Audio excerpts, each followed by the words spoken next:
जी अस्सलाम वालेकुम। Chapter number 6 journal से थोड़ा सा बताया था पीछे कि हम लोग जो है वो एड्रेनर्जिक एगोनिस्ट में सिंपैथेटिक सिस्टम को पढ़ते हैं। न्यूरोट्रांसमीटर हमारे पास नॉरएपिनेफ्रिन है, रिसेप्टर्स हमारे पास अल्फा एंड बीटा हैं और इसमें भी हम लोग एगोनिस्ट और एंटागोनिस्ट जो है ना वो पढ़ते हैं। अच्छा, अब ना एक चीज़ जिस तरीके से हम लोगों ने पीछे कोलिनर्जिक एगोनिस्ट में न्यूरोट्रांसमिशन देखी थी ना, इसी तरीके से जहाँ पे हमारे पास जो है वो कोलिन को ट्रांसपोर्ट होता था सोडियम के साथ, ठीक है, हमारे पास अंदर न्यूरॉन के, कोलिनर्जिक न्यूरॉन के, ठीक है। तो इधर ये सेम तो नहीं कह सकते, बस चीज़ें डिफरेंट हैं, तो डिफरेंस करके मेमोराइज करेंगे तो चीज़ें आसान से याद होंगी। चलें स्टार्ट करते हैं। एड्रेनर्जिक एगोनिस्ट में हम लोग न्यूरोट्रांसमिशन देखते हैं इसकी।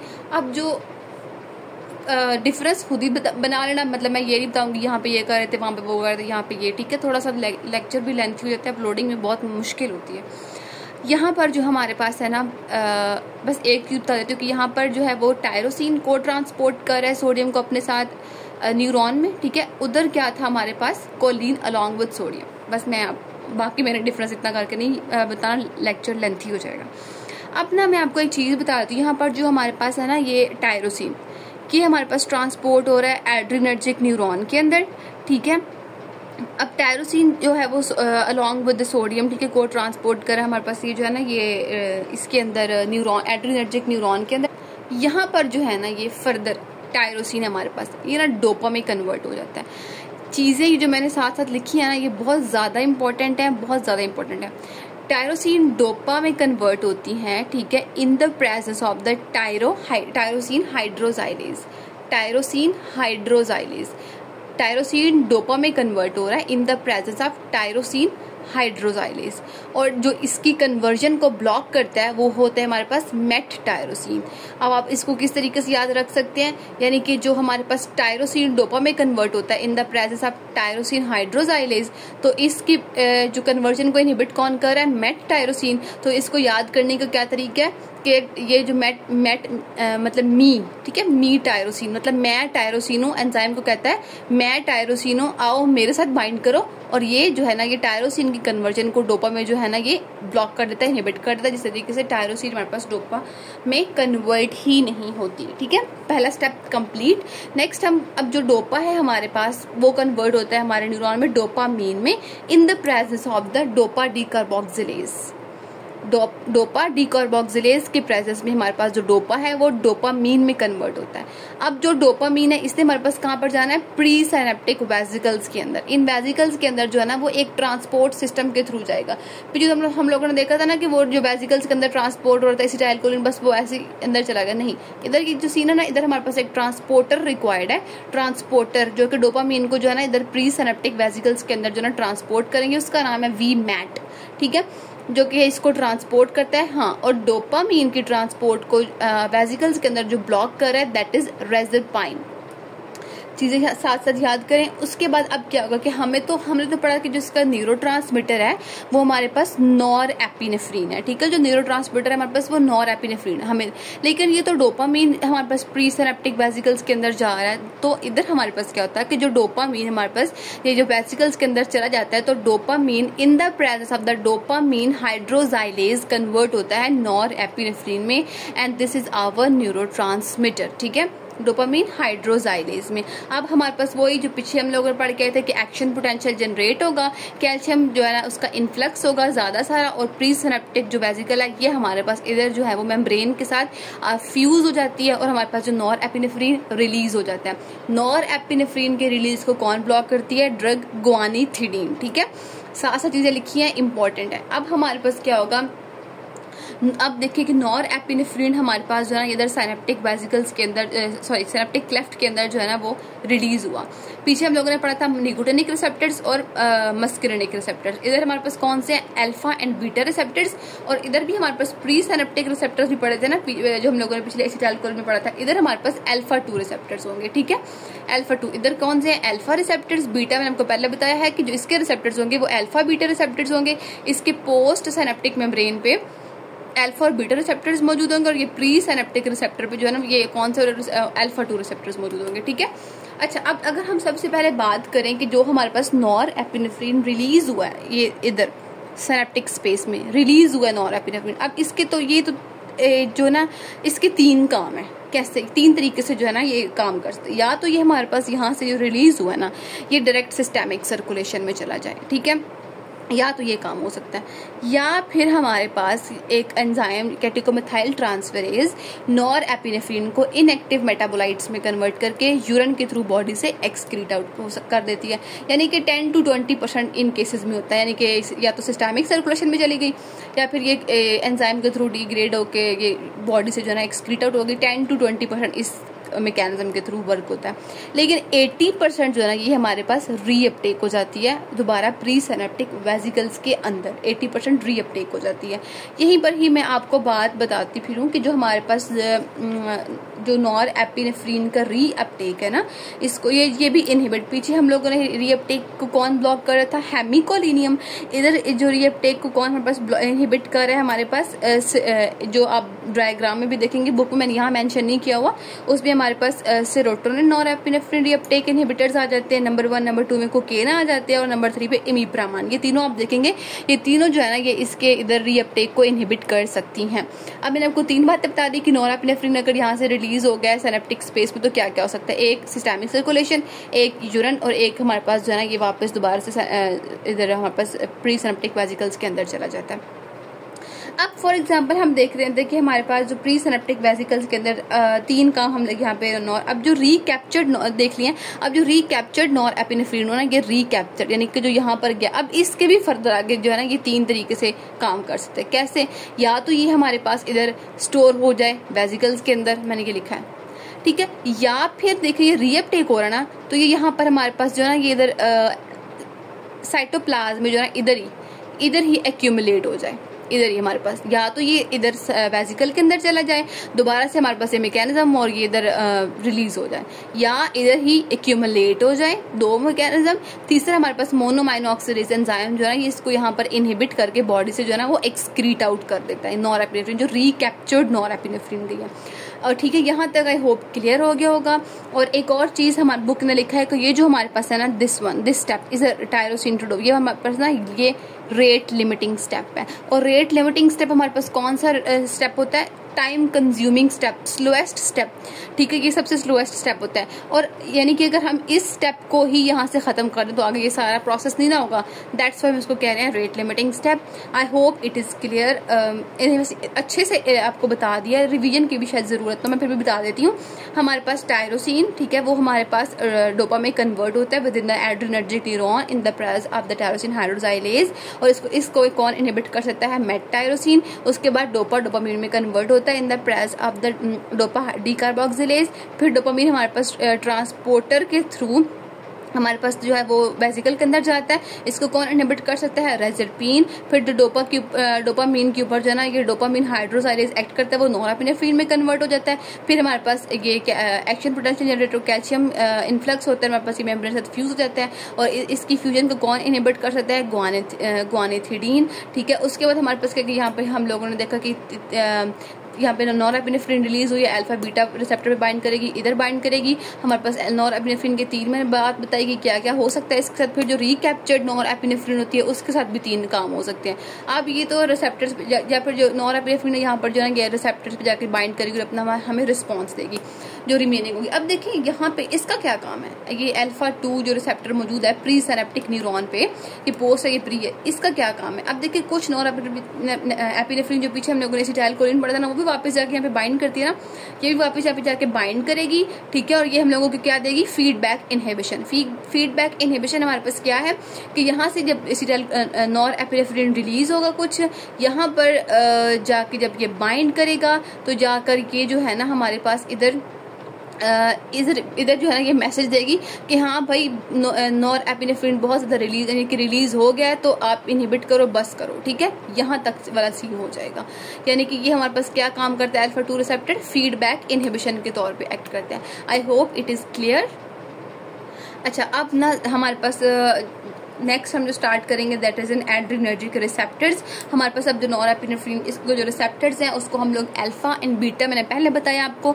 इन रिसेप्टर्स में हम लोग इसकी डिवीजन करते हैं, अल्फा और बीटा रिसेप्टर्स। अब इनको डिफ्रेंशिएट करके पढ़ लेते हैं। जो हमारे पास अल्फा रिसेप्टर्स होते हैं ना, ये हाई एफिनिटी शो करते हैं for epinephrine, then norepinephrine, then isoproterenol. लेकिन जो बीटा रिसेप्टर्स है ना, ये हाई एफिनिटी शो करते हैं हमारे पास आइसोप्रोटीरिनोल के लिए, फिर उसके बाद एपिनेफ्रिन के लिए, फिर हमारे पास नॉरएपिनेफ्रिन के लिए। जो अल्फा रिसेप्टर्स है ये हमारे पास इनको हमने सब क्लासेस की हैं इसकी, अल्फा 1 अल्फा 2 रिसेप्टर्स में। और जो हमारे पास बीटा रिसेप्टर्स हैं इनको हम लोगों ने सब क्लासीफाई किया into the beta 1, beta 2 and beta 3 receptors में। ठीक है, सबसे पहले हम जो स्टार्ट करेंगे दैट ये सब क्लासेस को स्टार्ट करेंगे अल्फा 1 और अल्फा 2। अल्फा 2 मैंने आपको बताया कहाँ पर मौजूद होता है, वो प्री सिनेप्टिक लेवल जो मैंने न्यूरॉन पे दिखा के आपको बताया, जो कि फीडबैक इनहिबिशन करवाते हैं। और अल्फा 1 कौन से नीचे जो नीचे मौजूद होते हैं, जिन्होंने हमारे पास फर्दर रिस्पांस देना होता है। अच्छा, अब ना हमारे पास अल्फा 1 रिसेप्टर्स कहाँ मौजूद होते हैं ये मैं आपको बताती हूँ। ये ना हमारे पास ना स्मूथ मसल्स में, ठीक है, आईज में। और अगर सबसे पहले हम स्मूथ मसल्स की पहले बात कर रहे हैं ना, तो स्पेशली कहाँ पर मौजूद होते हैं, smooth muscles of the blood vessels. ठीक है, smooth muscle of the blood vessels में मौजूद होंगे। वहां पर ये क्या करवाते हैं, वेजो कॉन्स्ट्रिक्शन। जैसे हमारे पास वेजल्स कॉन्स्ट्रिक्ट होगी, पेरिफेरल वेस्कुलर रेजिस्टेंस क्या होगी, इंक्रीज होगी, और ब्लड प्रेशर हमारे पास क्या हो जाएगा, ज्यादा। कौन सा काम कर रहा है ये, सिंपैथेटिक वाला। आइज भी हमारे पास क्या करवाता है, मिड्रियासिस। कौन सा काम हो रहा है, ये भी सिंपैथेटिक वाला। और यूरिनेशन को क्या करता है, इनहिबिट या फिर डिक्रीज। ठीक है, अच्छा, ये हमारे पास क्या है, अल्फा 1 रिसेप्टर्स। और मेजरली जिसका काम है ना वो इधर है, ये आपने जरूर ये याद रखना है। अल्फा 2 रिसेप्टर्स मैंने आपको पहले बता दिया था कि ये हमारे पास प्री सिनेप्टिकली मौजूद होते हैं और ये फीडबैक इनहिबिशन करवाते हैं। फीडबैक इनहिबिशन का क्या है कि जैसे फॉर एग्जाम्पल न्यूरॉन में नॉरएपिनेफ्रिन रिलीज हुआ, वो जाके अल्फा 2 पे बाइंड हुआ, अल्फा 2 ने जो है पीछे मैसेज भेजा कि हाँ नॉरएपिनेफ्रिन रिलीज होगा, तो फिर वो कम नॉरएपिनेफ्रिन को रिलीज करते हैं। तो क्या हो जाता है, ये क्या हमारे पास फीडबैक इनहिबिशन। अब ना एक और चीज मैं आपको बताती हूँ कि हमारे पास फिनाइल एफिरीन जो ड्रग है ना, ठीक है, इसकी हाई एफिनिटी होती है फॉर अल्फा 1 रिसेप्टर्स। और जो हमारे पास क्लोनिडीन हमारे पास ड्रग है ना, इसकी हाई एफिनिटी होती है फॉर अल्फा 2 रिसेप्टर्स। यहाँ पर हमारे पास ये वाला पोर्शन कंप्लीट हो गया है और आपने ये ऐसे ही प्रिपेयर करना है। एक चीज अल्फा 1 और अल्फा 2 में जो हम लोगों ने ना पढ़नी है, वो आपको मैं शायद पीछे ना जी प्रोटीन कपल्ड रिसेप्टर में बता कर आई थी वो बात, अगर आपको याद हो तो, कि हमारे पास अगर फॉस्फोलाइपेज सी स्टिमुलेट होते हैं ना, ठीक है, तो वो फिर फर्दर जो किसको स्टिमुलेट करते हैं, IP3 और डैग को। ठीक है, IP3 जो हमारे पास है ये कुछ स्पेसिफिक प्रोटीन काइनेसिस को एक्टिवेट करता है और डैग अदर को। ये हम पीछे पढ़ के आए थे अगर आपको याद है तो। और एक हम लोगों ने देखा था कि अगर हमारे पास एडेनाइल साइक्लेज की जी प्रोटीन की ही बात हो रही है, अगर एडेनाइल साइक्लेज जो हमारे पास स्टिमुलेट हो रहा है तो वो फर्दर जो है वो हमारे पास CAMP को इंक्रीज कर देगा, जो एक्ट करता है एज अ सेकेंड मैसेंजर। तो जो हमारे पास अगर आप बुक में देखेंगे ना अपने अल्फा 1 अल्फा 2, मैंने यहाँ पर तो मेंशन नहीं किया, शायद किया, रुके, यस यहाँ पे किया है, देखें।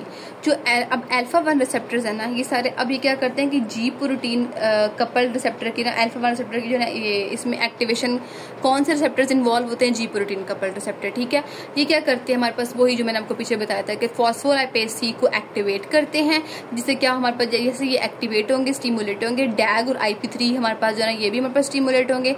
IP3 हमारे पास वही हमारे पास कैल्शियम जो चैनल है, कैल्शियम इनफ्लक्स को इंक्रीज करते हैं, और ये हमारे पास जो है ना बाकी सारे प्रोटीन को एक्टिवेट करता है। ये हम पीछे पढ़ के आए हैं। तो अल्फा 1 तो ये काम करता है। अल्फा 2 पीछे जो अल्फा 2 है ना, वो क्या करेगा, पीछे हम जो पढ़ गए थे वो थे कि एडेनाइल साइक्लेज जो है ना वो स्टिमुलेट होगा, तो हमारे पास CAMP इंक्रीज हो जाएगा। लेकिन इधर अल्फा 2 जो मैकेनिज्म है, ये मैकेनिज्म है बेसिकली, क्या मैकेनिज्म एक्शन शो करता है कि एडेनाइल साइक्लेज को ये इनहिबिट कर देता है, जिससे हमारे पास क्या होता है कि CAMP की जो अमाउंट है वो भी हमारे पास CAMP जो है ये डिक्रीज होता है, जो कि सेकंड मैसेंजर के तौर पर अटका है।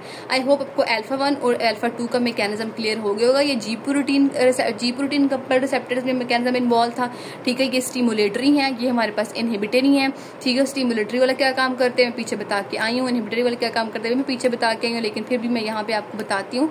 अभी ये जो मैकेनिज्म है ना, इसका ऑपोजिट जो है ना, ये बीटा रिसेप्टर्स शो करते हैं, वो भी बताती हूँ। अब हम लोग बीटा स्टार्ट करते हैं। I hope it is visible. Beta में हम लोगों ने पढ़ा था कि beta 1, beta 2 and beta 3 receptors हम लोग देखते हैं। ठीक है, सबसे पहले हम लोग बात करते हैं बीटा 1। ठीक है, आप लोगों ने इस पे याद रखना है 1, तो एक का था हार्ट, 1 से याद करना है स्पेसिफिक जो शो। वैसे तो ये किडनी के लिए भी बहुत ज्यादा इंपॉर्टेंट है, लेकिन जो चीज आपने इंपॉर्टेंट यहाँ पर याद करना कि बीटा 1 स्टैंड्स फॉर हमारी बॉडी में एक ही हार्ट है, तो हार्ट किडनी के लिए भी है, लेकिन मैं मेमोराइज करवाने के लिए बता रही हूँ। बीटा 2 लंग्स से आपने याद करना है, 3 एडिपोज टिश्यू से आप लोगों ने याद रखना है, 2 लंग्स, तो हमारे पास ये 2 बीटा से आप लोग याद कर सकते हैं। ये मेमोराइज करवाने के लिए थोड़ी सी ट्रिक दी है, लेकिन आप इसको थोड़ा सा डिटेल में देखते हैं। अब इन्होंने मैंने वो क्या बताया था कि कौन सा काम करना है, सिंपैथेटिक सिस्टम वाला। फॉर एग्जाम्पल हम हार्ट पे देख लेते हैं, जैसे नॉरएपिनेफ्रिन वाला सिंपैथेटिक वाले सारे काम करवाएंगे ना हार्ट पे, कैसे हमारे पास हार्ट रेट इंक्रीज होगा, कार्डियक आउटपुट इंक्रीज होगी, ब्लड प्रेशर क्या होगा, इंक्रीज। ठीक है, सिंपैथेटिक यही काम करते हैं ना, ब्लड प्रेशर को इंक्रीज करते हैं। अगर किडनी की बात करें, किडनी में देखें तो ये रेनन की जो रिलीज है ना, हमारी किडनी में जो रेनन रिलीज होता है उसको स्टिमुलेट करती है। जैसे ये रेनन रिलीज स्टिमुलेट होगा, हमारे पास जो एंजियोटेंसिन सिस्टम है ये भी हमारे पास क्या होगा, एक्टिव हो जाएगा, जिससे हमारे पास क्या होगी, वेजो कॉन्स्ट्रिक्शन। और वेजो कॉन्स्ट्रिक्शन के बाद हम वही मैकेनिज्म आ जाएगा अल्फा 1 वाला, ये वाला वेजो कॉन्स्ट्रिक्शन हुई है तो peripheral vascular resistance increase, blood pressure increase, वही सिंपैथेटिक सिस्टम वाला। आई होप बीटा क्लियर है। आप लोगों ने याद रखना है कि रिसेप्टर्स कहाँ पे कौन कौन सा रिसेप्टर मौजूद है। हार्ट में हो गया क्या काम कर रहा है, किडनी में क्या काम कर रहा है बता दिया। बीटा 2 की बात करते हैं, लंग्स में मौजूद होते हैं हमारे पास, ठीक है। तो इस सिंपैथेटिक वाले क्या करते हैं, डायलेशन करवाते हैं, तो ये ब्रोंको डायलेशन करवाते हैं, और ये स्केलेटल मसल्स में भी मौजूद होते हैं, ठीक है। और थर्ड हमारे पास कौन सा है, बीटा 3, ये एडिपोज टिश्यू में मौजूद होते हैं, यानी कि फैट्स वगैरह को रिलीज करते हैं। जैसे कि आपको पता है जब आपको शदीद गुस्सा होता है तो आपको भूख नहीं लग रही होती, ठीक है, तो वो एनर्जी कहाँ से आ रही होती है, आपका फैट बर्न होता है, फैट रिलीज हो रहा होता है, लिपिड्स की ब्रेक डाउन हो रही होती है हमारे पास। तो एडिपोज टिश्यू किस चीज मैकेनिज्म में इन्वॉल्व होते हैं, लाइपोलाइसिस। बीटा 1 भी लाइपोलाइसिस में, एक मैं आपको बात क्लियर करवाऊं, बीटा 1 भी लाइपोलाइसिस में इन्वॉल्व होते हैं, लेकिन बहुत ज्यादा माइनर। जो मेजर इन्वॉल्व है ना वो बीटा 3 है। पीछे मैंने आपको बताया था हमारे पास कि जो फिनाइल एफिडीन है वो हाई एफिनिटी शो करती है फॉर अल्फा 1 रिसेप्टर्स, और जो हमारे पास क्लोनिडीन है वो हाई एफिनिटी शो करती है फॉर अल्फा 2 रिसेप्टर्स। इधर क्या है, बीटा 1 एंड बीटा 2 ये दोनों इक्वल एफिनिटी शो करते हैं एपिनेफ्रिन और नॉर एपिनेफ्रिन के लिए, लेकिन जो बीटा हमारे पास 2 है कि हाई एफिनिटी शो करता है एपिनेफ्रिन देन नॉर एपिनेफ्रिन, ठीक है। यानी कि दोनों इक्वल एफिनिटी भी शो करता है, लेकिन जो बीटा 2 हाई एफिनिटी भी शो करता है। अब नेक्स्ट मैं इसका मैकेनिज्म आपको बताती हूँ, यहाँ पर चेक करें, यहाँ मैंने आपको बताया था ना ये इनहिबिट हो रहा, तो इसने एडेनाइल साइक्लेज जो है ये भी हमारे पास क्या करेगा, एडेनाइल साइक्लेज अगर इनहिबिट हो रहा है, ठीक है, इट्स विजिबल राइट, तो हमारे पास क्या होगा, CAMP के अमाउंट भी नीचे हमारे पास ये भी इनहिबिट हो रहा है। इधर देखें बीटा के रिसेप्टर में either it is stimulatory, it is inhibitory, it is stimulatory. इसमें हमारे पास ये किस मैकेनिज्म को फॉलो करें, हो तीनों में जी प्रोटीन वाला काम रहा है, लेकिन इसमें जो है वो एडेनाइल साइक्लेज जो है ये वाला इधर स्टिमुलेट होंगे, इधर इनहिबिट हो रहे थे ना, तो CAMP भी हमारे पास इनहिबिट हो रही थी अमाउंट इसकी। इधर जो है ना ये एडेनाइल साइक्लेज स्टिमुलेट होंगे तो CAMP भी इंक्रीज हो जाएगा। I hope the receptors their mechanism are clear. इधर मैं आपको रिवाइज करवा दूं कि हमारे पास जो अल्फा और बीटा रिसेप्टर्स होते हैं हम जिसमें पढ़ते हैं इस चैप्टर में, अल्फा रिसेप्टर्स को हमने फर्दर डिवीजन किया अल्फा 1 अल्फा 2 में, बीटा को बीटा 1 बीटा 2 बीटा 3 में। अल्फा 1 बेसिकली हमारे पास कहाँ पर होते हैं, blood vessels, smooth muscles of the blood vessels के अंदर, हम पे वेजो कॉन्स्ट्रक्शन करवाते हैं, ब्लड प्रेशर इंक्रीज करवाते हैं। और जो हमारे पास अल्फा 2 है हमने पीछे पढ़ के हैं कि वो प्री सिनेप्टिकली मौजूद होते हैं, फीडबैक इनहिबिशन कॉज करते हैं। इसी तरीके से बीटा 1 कहाँ पे, हार्ट में क्या कर रहा है, किडनी में, ठीक है, बीटा 2 लंग्स में, स्केलेटल मसल में, 3 एडिपोज टिश्यू में, और देयर मैकेनिज्म मैंने आपको सारा क्लियर करवा दिया। वीडियो बहुत ज्यादा लेंथी हो रही है, दैट्स व्हाई टिल दैट हम अल्लाह हाफिज, हम जो अपना नेक्स्ट है ड्रग्स है, आई थिंक ड्रग्स ही आती है, वो हम अपना नेक्स्ट लेक्चर में स्टार्ट करते हैं। Till that please keep remember me in your prayers. Thank you so much. कोई चीज़ समझ नहीं आ रही आप लोग कमेंट सेक्शन में पूछेंगे, मैं इंशाल्लाह जो है वो आपको मैक्सिमम ट्राई करूंगी कि मैं ये लेक्चर्स कंप्लीट करवा के वहाँ पर जो क्वेश्चन है मैं उनके आंसर्स कर दूँ। Thank you so much. Allah Hafiz.